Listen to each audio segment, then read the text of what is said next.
بسم اللہ الرحمن الرحیم الحمد للہ رب العالمین والصلاة والسلام علی سیدنا محمد خاتم النبیین وعلی آلہ وصحبہ وعلی من تبعہم بإحسان الی یوم الدین. اما بعد، اعوذ باللہ من الشیطان الرجیم. بسم اللہ الرحمن الرحیم. ما كان محمد ابا احد من رجالکم ولكن رسول اللہ وخاتم النبیین. صدق اللہ مولانا العظیم.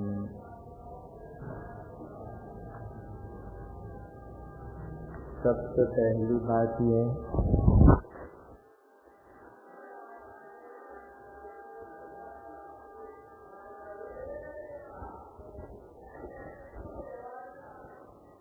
مجلس بہت ہی مبارک مجلس ہے، اس لیے کہ اس مجلس کا عنوان ہے تحفظ ختم نبوت اور اصلاح قادیانیت و اصلاح شفیلیت.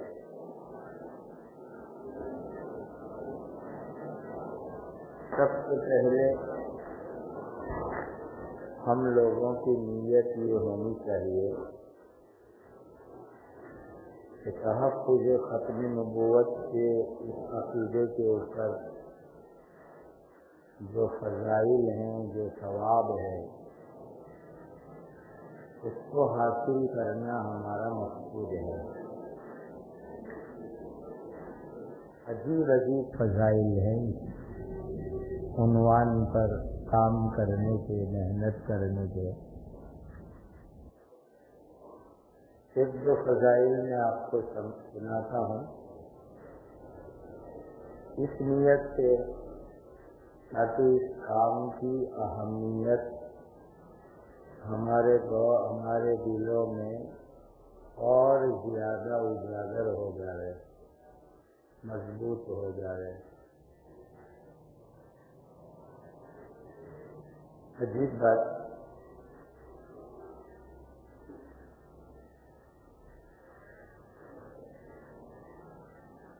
حضرت مولانا مفتی محمد یوسف صاحب لدھیانوی رحمۃ اللہ علیہ، جن کی کتاب مشہور ہے آپ کے مسائل اور ان کا حل، وہ فرماتے ہیں، بیچ کی جگہ پور کر لو، مناسب میں خالی رکھنا. فرماتے ہیں حضرت علامہ انور شاہ صاحب کشمیری، حضرت سید عطا اللہ صاحب بخاری، مولانا محمد علی جالندھری، علامہ بنوری، ان سب کے تجربات کے نچوڑ میں کہتا ہوں، اب آگے والا جملہ بہت اہم ہے. اس دور میں یعنی ہمارے زمانے میں اگر حضرت محمد صلی اللہ علیہ وسلم سے صحابہ کرام والا تعلق کوئی قائم کرنا چاہے تو اسی مرتبہ یہ ہوتا ہے نا، صحابہ کتنے خوش نصیب تو ان کو حضور کی صحبت ملی، حضور کا زمانہ ملا. فرماتے ہیں کہ اگر اس دور میں حضرت محمد صلی اللہ علیہ وسلم سے صحابہ کرام والا تعلق کوئی قائم کرنا چاہتا ہے تو وہ عقیدہ تحفظ ختم نبوت کے لیے اپنے آپ کو وقف کر دے. عقیدہ تحفظ ختم نبوت کے لیے اپنے آپ کو وقف کر دے. گویا کہ جو آدمی اس موضوع پر کام کرے گا تو اس کو حضرت نبی پاک صلی اللہ علیہ وسلم سے وہ روحانیت، وہ مناسبت، وہ روحانی رشتہ جو حضرات صحابہ کو تھا وہ انشاءاللہ حاصل ہو جائے گا۔ کتنی بڑی فضیلت ہے۔ آگے آ سکتے ہیں، تھوڑے اور آگے بڑھ گئے تاکہ آگے کی طرف چاہے ادھر کا رخ کروا دو تاکہ دوسرے حضرات جو پیچھے ہیں ان کو سہولت ہو جائے۔ آپ بھی تھوڑے آگے آ گئے۔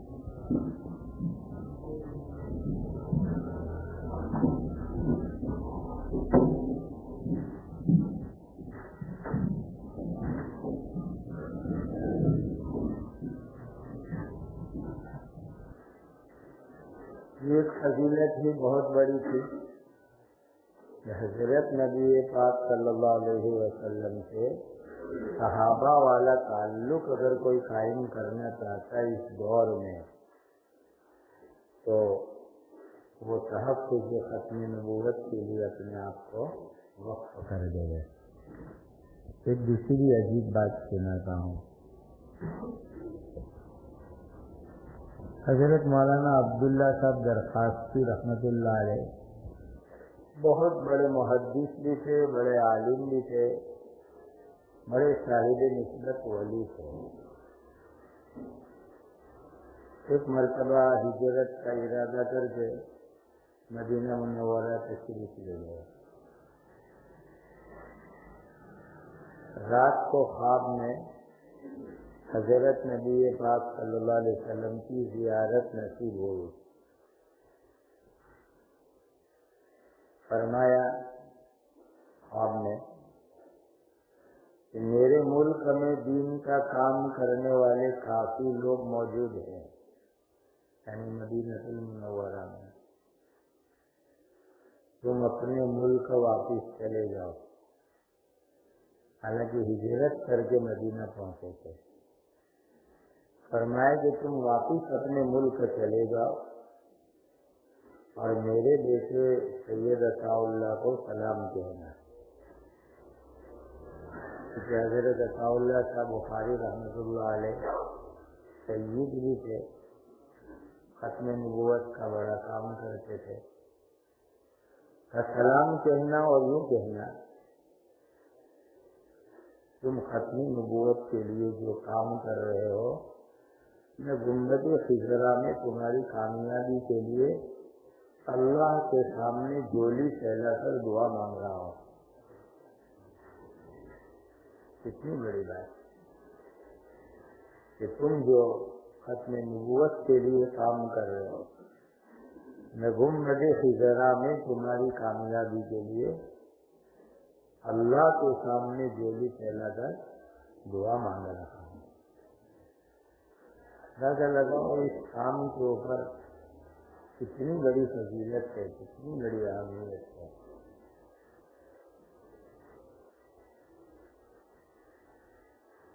ایک مرتبہ حضرت عطا اللہ صاحب بخاری رحمۃ اللہ علیہ طواف کر رہے ہیں کعبۃ اللہ کا۔ وہ مولانا خیر محمد صاحب رحمۃ اللہ علیہ نے یہ خواب دیکھا تھا کہ نبیوں کی بہت بڑی جماعت طواف کر رہی ہے، انبیاء کرام کی جماعت،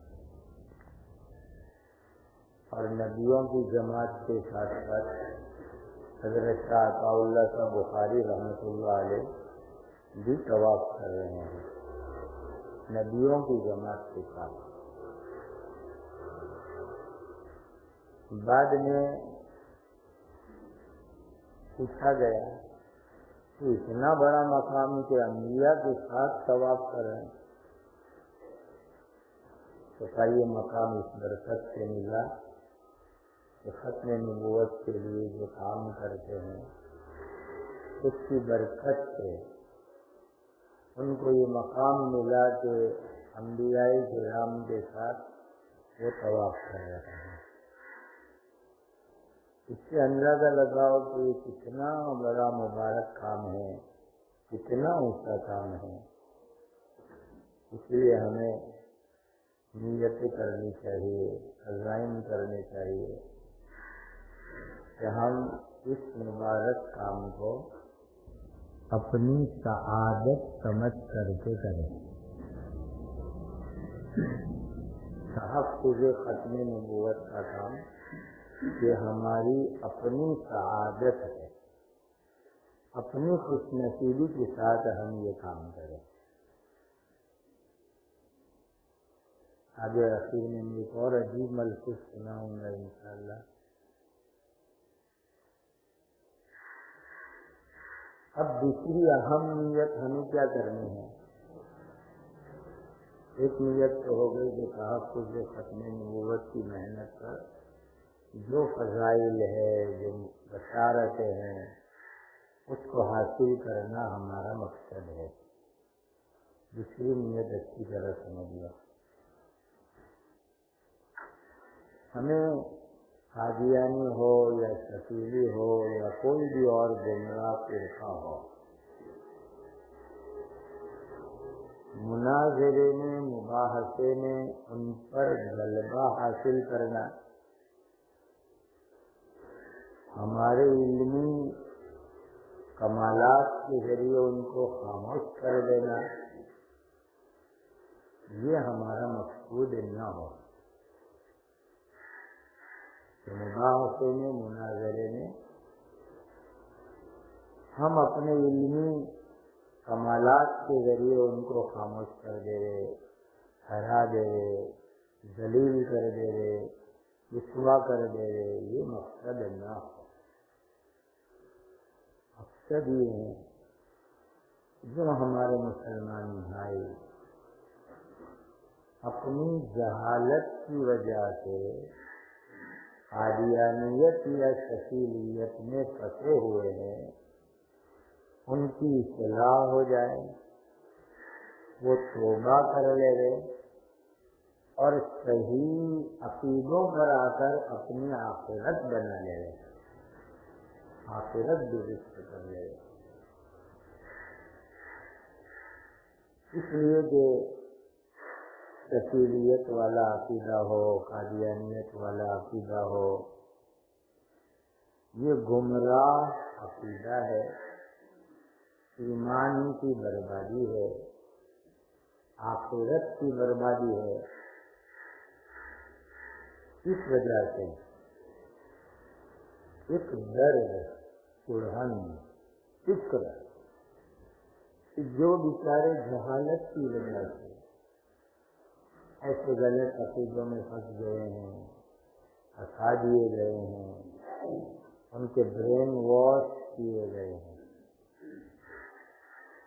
ان دینی بھائیوں کو، انسانوں کو ہم صحیح راہ پر لے آئے، صحیح عقیدے پر لے آئے، صحیح دین پر لے آئے، تاکہ آخرت میں ان کی بھی نجات ہو جائے.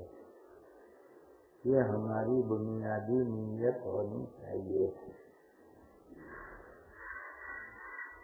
ان دو عظیم نیتوں کے ساتھ اس کام کو کرو گے تو انشاءاللہ اللہ تعالی اپنا ولی بنا دیں گے، ولایت مل جائے گی انشاءاللہ.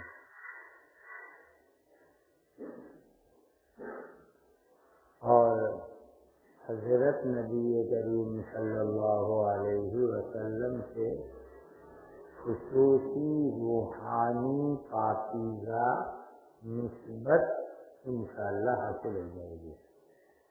خصوصی روحانی پاکیزہ نسبت انشاءاللہ حاصل ہو جائے گی ان دو نیتوں سے اگر کام کرو گے تو.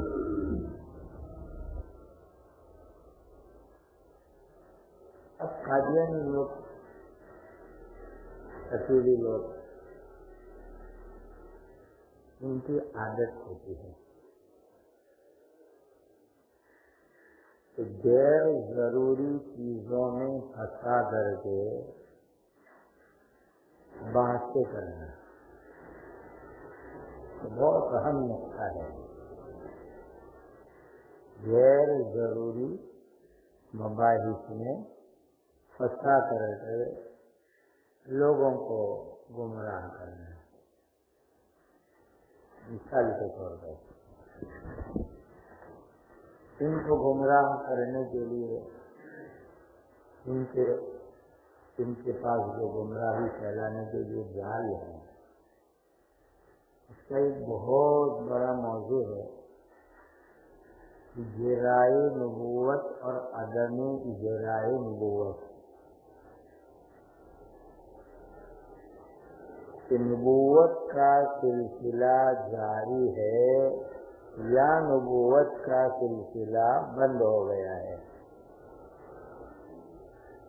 یہ ان کا ایک موضوع ہے۔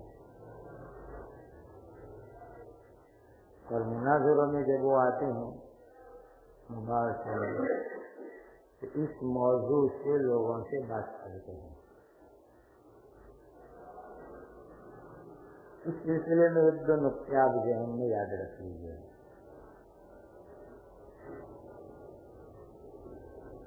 قرآن مجید کی جو آیات سے وہ دلائل پیش کریں، احادیث سے وہ دلائل پیش کریں، تو ایک ہی سوال ہے اس میں کہ کوئی بھی ایک آیت یا ایک حدیث ایسی بتلاؤ، اس کے الفاظ اچھی طرح ذہن میں رکھیے، کوئی بھی ایک آیت یا حدیث بتلاؤ جس سے یہ ثابت ہوتا ہو، ظاہر ہوتا ہو کہ حضرت محمد الرسول اللہ احمد مجتبی صلی اللہ علیہ وسلم کے بعد نبوت جاری ہے۔ ایک آیت اور ایک حدیث ایسی بتائے، وہ کون سی آیتیں آپ کے سامنے پیش کریں گے؟ مرعوب نہیں ہونا ہے۔ کامیاب مناظر وہ ہیں جو اپنا دماغ ٹھنڈا رکھے اور باتوں میں نقطوں کو سوچے، کامیاب مناظر ہو۔ کامیاب مناظر وہ ہیں جو سامنے والے کو غصہ دلا دے، گرم کر دے، وہ کامیاب مناظر ہے۔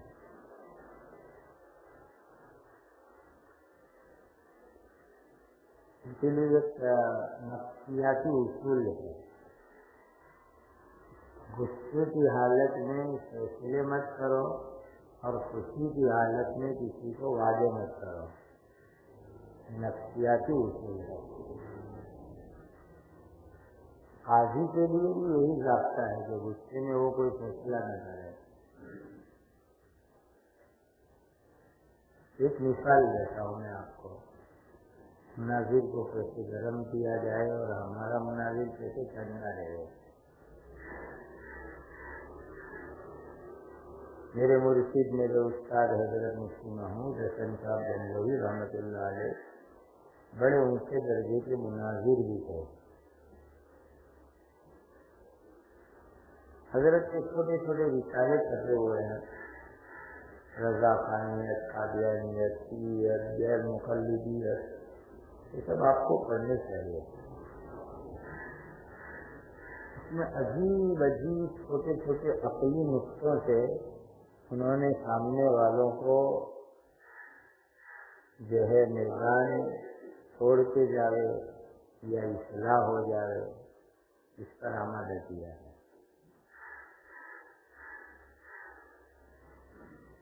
بھیونڈی میں مشہور مناظرہ ہوا تھا رضا خانی سے۔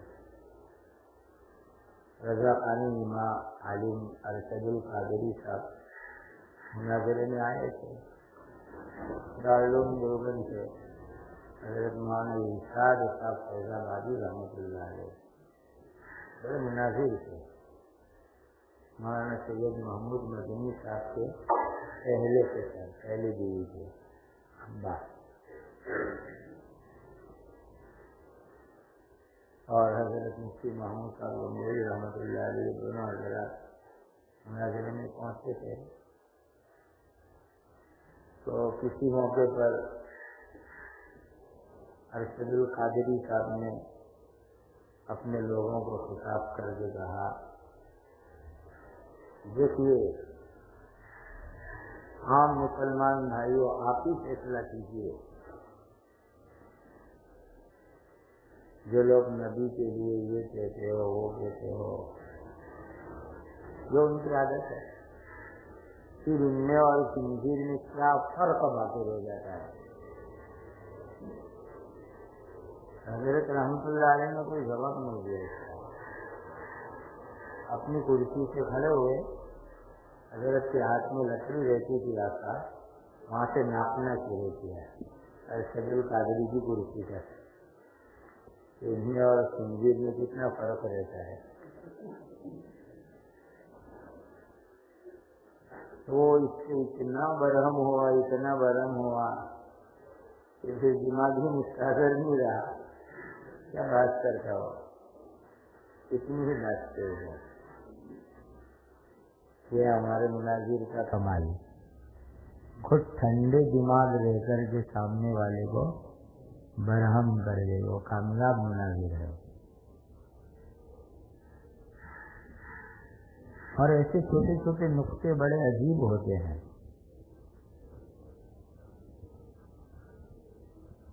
ایک مرتبہ ایک غیر مقلدوں سے علامہ کشمیری رحمۃ اللہ علیہ کا مناظرہ ہوا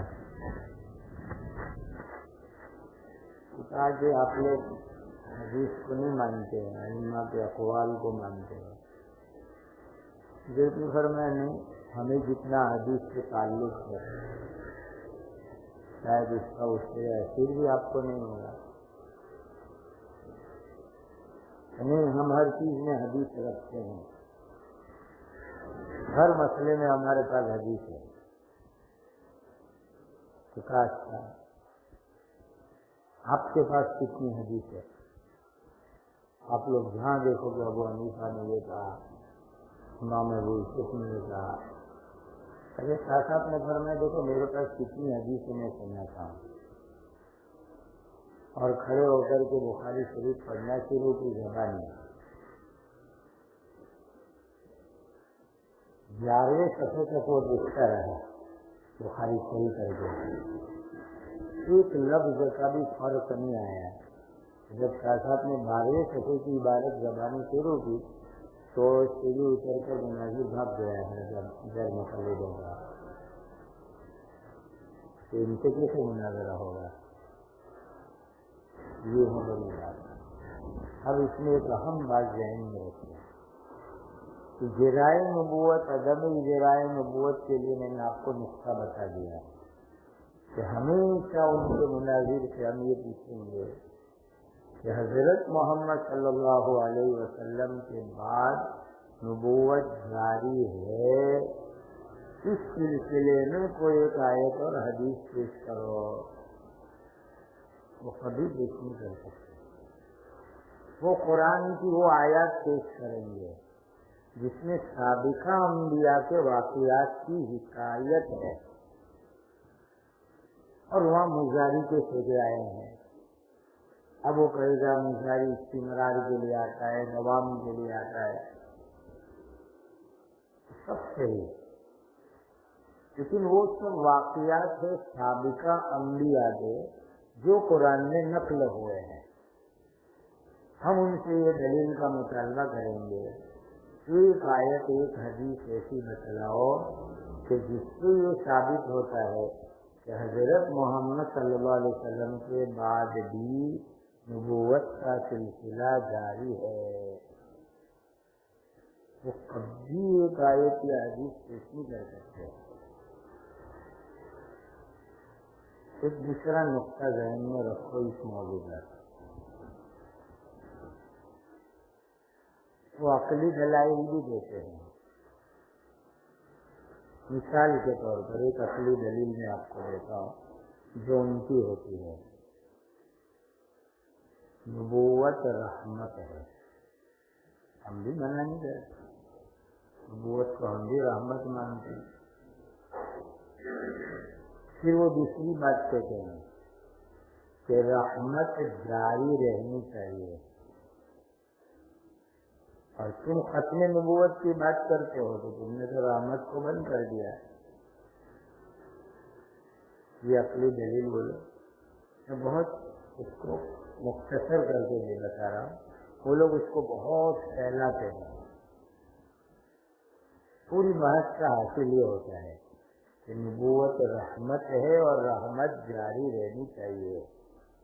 اور ختم نبوت کا عقیدہ یہ رحمت کے جاری رہنے سے منع کیا ہے. اس پر ایک نقطہ ذہن میں رکھو ہمیشہ.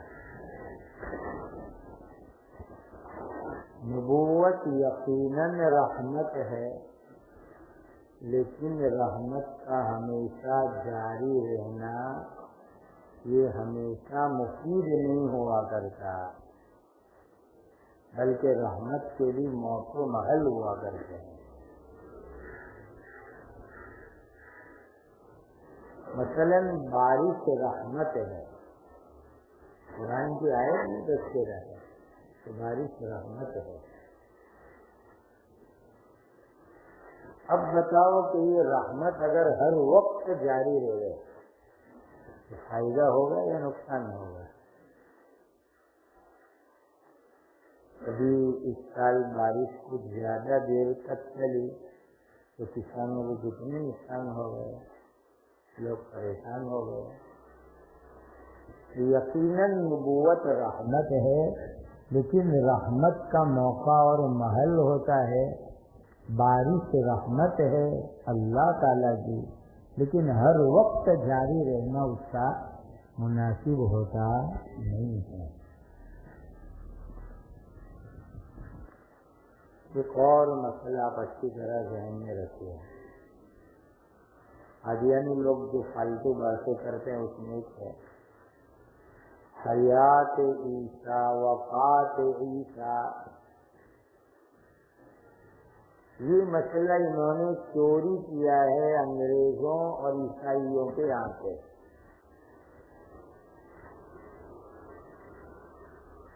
کیونکہ انگریزوں نے ان کو کھڑا کیا تھا، اس لیے انگریزوں نے ان کو یہ مسئلہ سکھایا ہے. خود مرزا غلام احمد قادیانی کی کتابوں سے، اس کی سیرتوں سے ہمارے پاس قوی ترین ثبوت ہے کہ انگریزوں نے اس کو کھڑا دیا ہے، انگریزوں ہی نے اس کو آگے کیا ہے. اور مقصد یہ تھا کہ مسلمان انگریزوں کے سامنے جہاد نہ کرے اور آزادی کی جنگ کمزور پڑ جائے اور انگریز ملک پر قابض رہے. اس لیے مرزا کو کھڑا کیا گیا ہے. اس کے ایک نہیں 50 ثبوت ہمارے پاس اس کی کتابوں میں خود اس نے لکھتے ہیں.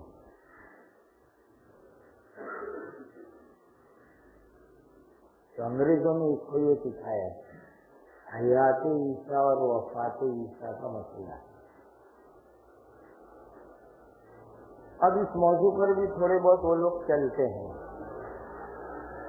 قرآن کی آیتوں میں تحریف معنوی کر کے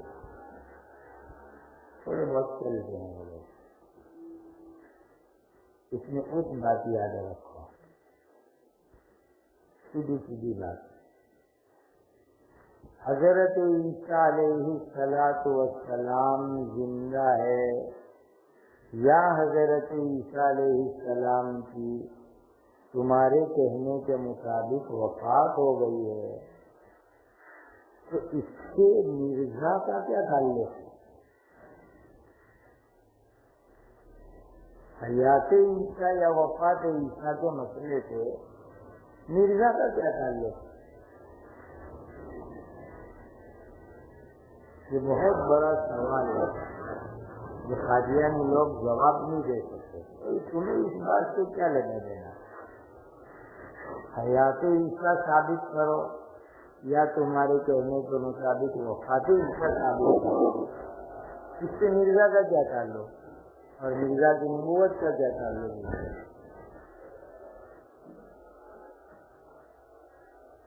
اب ایک خاص بات اور ذہن میں رکھو، کسی طرح بھی ان کو ہمیں لانا ہے مرزا کی زندگی پر بحث کرنے کے موضوع پر۔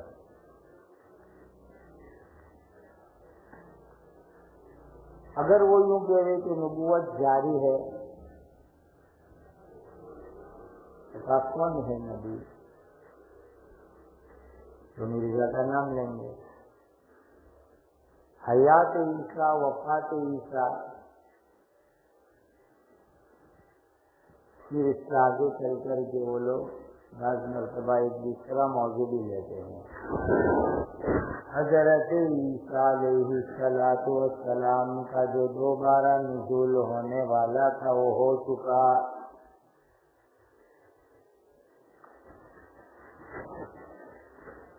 اس موضوع پر یہ نقطہ ہم ان کو گما پھیرا کے لائیں گے کہ اگر حضرت عیسیٰ علیہ السلام کا نزول ہو چکا ہے تو کون ہے، کہاں، کون ہے عیسیٰ، کہاں نزول ہوا ہو چکا ہے تو بتا۔ وہ مرزا کے متعلق بات کریں گے۔ اب آپ کامیاب ہو گئے، اب ہمیں سیدھی ان سے بات یہ کرنی ہے کہ جس کو تم عیسیٰ ثابت کر رہے ہو کہ نزول عیسیٰ ہو چکا، نزول مسیح ہو چکا، چلو ذرا اس کی زندگی کو ہم دیکھ لیتے ہیں کہ وہ عیسیٰ مسیح ہونے کے لائق ہے یا نہیں ہے۔ اس موضوع پر ہم بات کر لیتے ہیں۔ سیدھی سیدھی بات ہے کہ جب ہمارا مناظر ان کے کسی بھی مسئلے کو جوڑ دے رہے مرزا کی زندگی سے، تو اب آپ اس میں الحمدللہ سمجھو کامیاب ہو گئے۔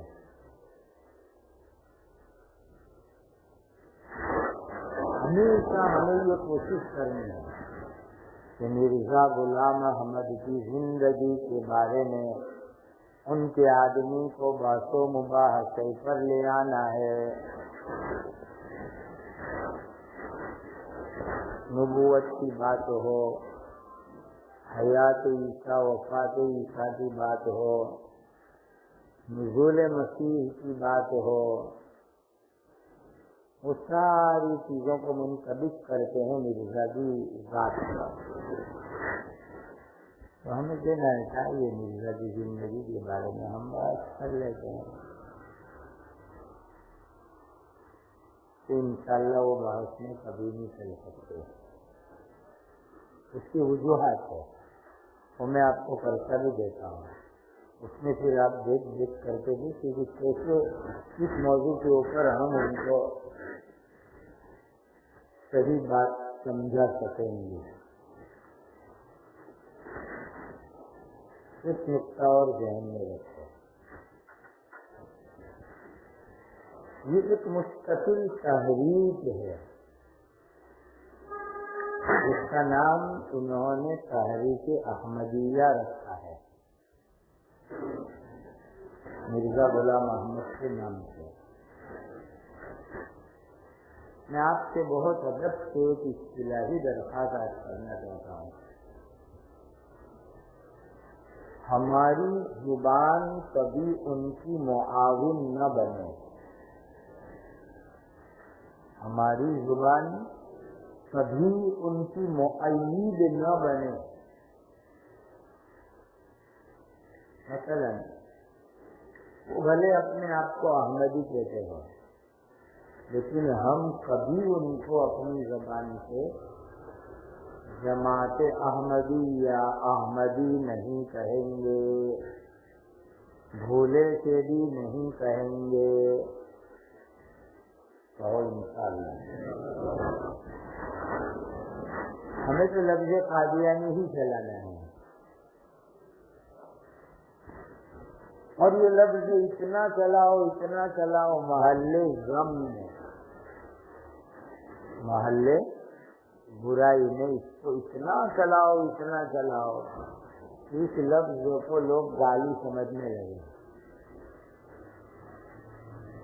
اتنا اس لفظ کو چلاؤ۔ جیسا میں نے کچھ سنا اور پھر میں بھی کبھی کبھی اصطلاح استعمال کرتا ہوں، تحفظ ختم نبوت کے جو بڑے بڑے حضرات ہیں جب آپس میں بات کرتے ہوتے ہیں، 5 منٹ ذرا میں دفتر قادیان جا کے آتا ہوں،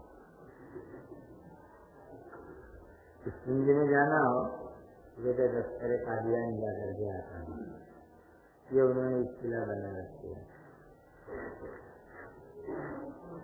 تو ہم اپنی زبان سے کبھی ان کی تائید نہ کریں۔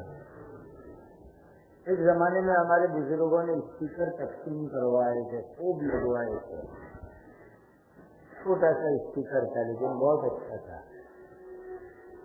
قادیانی جو خود کو احمدی کہتے ہیں وہ مسلمان نہیں ہیں، بس اتنا جملہ آپ کو اسپیکر شائع کروائے تھے۔ قادیانی جو خود کو احمدی کہتے ہیں وہ مسلمان نہیں ہے، بہت بڑا کام ہو گیا اس میں۔ یہی بات میں آپ کو کہتا ہوں کہ کبھی یہ مت بولو کہ یہ اہل حدیث ہے یا اہل حدیث کی مسجد ہے یا اہل حدیث کا مدرسہ ہے یا اہل حدیث عالم ہے، ہمیشہ کہو غیر مقلد ہے۔ کیا بولو گے؟ غیر مقلد۔ اب آپ سوچو ذرا سی دیر کے لیے کہ ہم ان کو جو اہل حدیث کہتے ہیں تو اس میں ہمارا سادہ سیدھا بولا بالا مسلمان وہ یہ سمجھے گا کہ یہ حدیث والے ہیں اور ہم قیاس والے ہیں۔ کتنی بڑی ان کو ہم نے غلط تائید کر دی، غلط ترجمانی کر دی۔ ہماری اصطلاحات درست کرو، کبھی یہ مت کہو کہ یہ اہل حدیث۔ الحمدللہ اہل حدیث ہم ہیں، اہل الاحادیث ہم ہیں۔ اس موقع کے اوپر وقت پر یہ نقطہ ذہن میں آیا غیر مقلدوں کے سامنے، اچھا یہ اہل حدیث ہے، ہم اہل الاحادیث ہیں، یہ اسی حدیث کو مانتے ہیں، ہم اہل الاحادیث ہیں، ساری حدیثوں پر عمل کرنے والے ہیں۔ اور یہی بات آنی چاہیے، کبھی یہ مت کہو کہ یہ سنی لوگ ہیں، سناتن سنی یا سنی، کبھی مت کہو۔ یا تو کہو بدعتی ہے یا کہو رضا خانی ہے۔ سنی تو الحمدللہ ہم ہیں۔ اب آپ ان کو سنی کہو گے تو سامنے والے کے ذہن میں کیا آئے گا؟ یہ سنت والے، حالانکہ وہ تو سنت سے ہٹ کر بدعت والے ہیں۔ سنت پر عمل کرنے والے تو الحمدللہ ہم ہیں۔ یہ اپنی زبان کی اصطلاحات کے اعتبار سے بہت اہم ہے، بہت اہم ہے، بہت اہم ہے۔ میں آپ سے درد دل سے درخواست کرتا ہوں آپ اپنی اصطلاحات میں تبدیلی لائیں گے، بہت ضروری بات ہے۔ اس کے بعد ایک نقطہ سمجھیے، کوئی بھی تحریک اس کو سمجھنے کے لیے 2 چیزیں سب سے اہم ہوتی ہے۔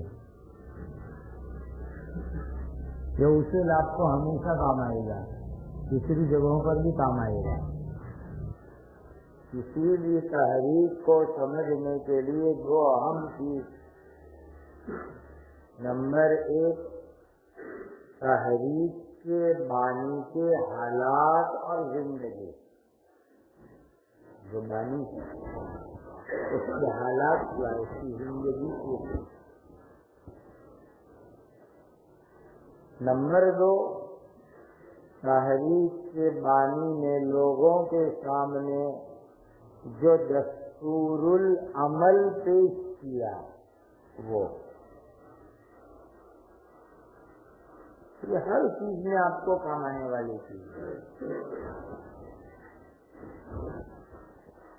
مثال کے طور پر دیوبندیت ہے تو کون اس سے بانی مبانی اور ان کا دستور العمل کیا ہے دیوبندیت کا؟ کیا چیز ہے یہ دیوبندیت؟ ایک مثال میں آپ کو دے رہا ہوں. گزشتہ سال ایک جگہ پر باقاعدہ اس موضوع پر 2 روزہ پروگرام ہوا تھا. وہاں کی مجلس انشاءاللہ 1 مہینے میں سب جائے گی. 2-3 مجلس ہوئی گی.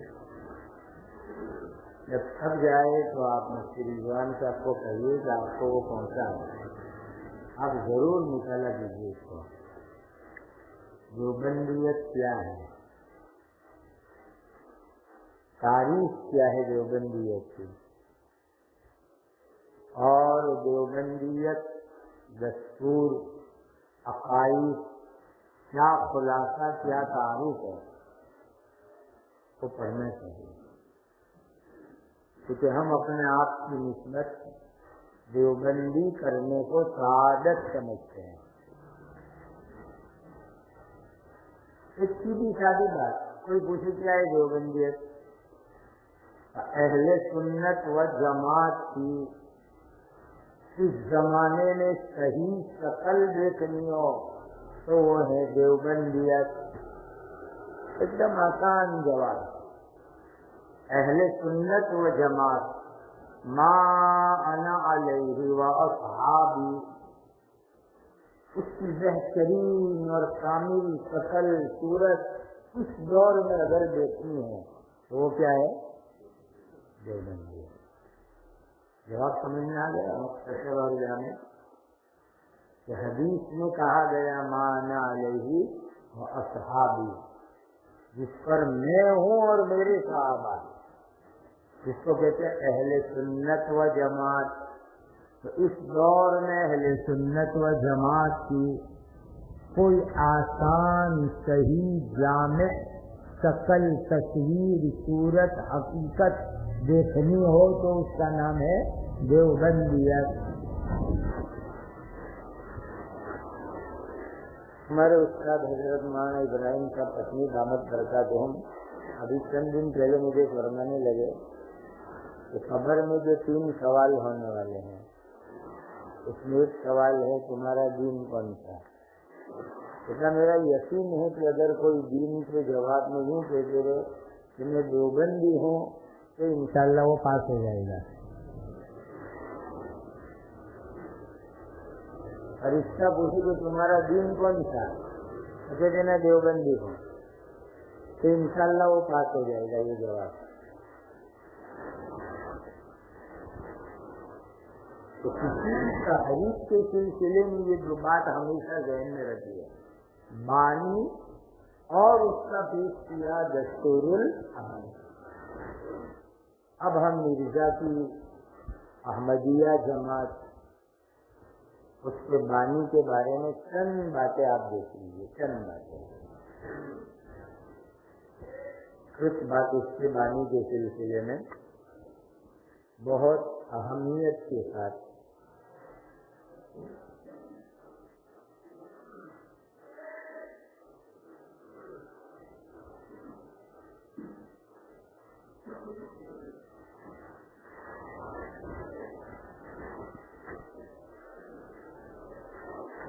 روحانی خزائن. یہ روحانی خزائن کیا ہے وہ تعارف بھی آپ کو ہونا چاہیے. مرزا نے اپنی زندگی میں 80 اور 5 85